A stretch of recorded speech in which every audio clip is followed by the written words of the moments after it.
Evet, kayıttayız. 15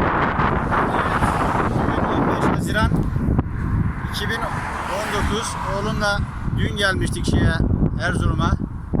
Nefis bir Erzurum gezisi yaptık. Geziyi müteakip bugün sabahleyin küçük bir lastiğimizde bir patlama oldu.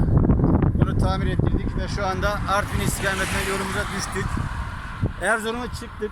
Defalar gözüküyor işte Tortum Şelalesi, Yusufeli, Şavşat, Artvin istikametine devam edeceğiz.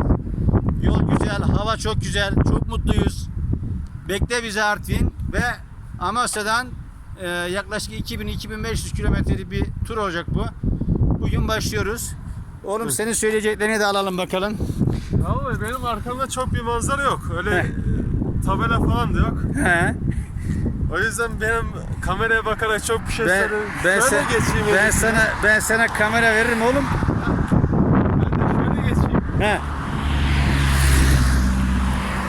İşte sabah ufak bir nazar diyelim ona.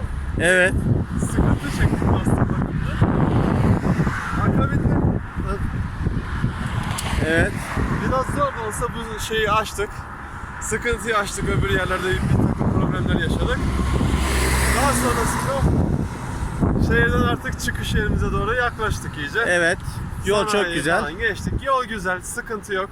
Ortalama Umarım sıkıntı olmadı. 30-32 kilometre gösteriyor, bakıyorum ben şeylere. Ya, gidiş güzergahımız güzel olacak. Temiz bir şekilde sıkıntısız inşallah bitiririz turumuzu. Hadi başarılar diliyorum. Sağlık sıhhat Hadi. içerisinde oğlum.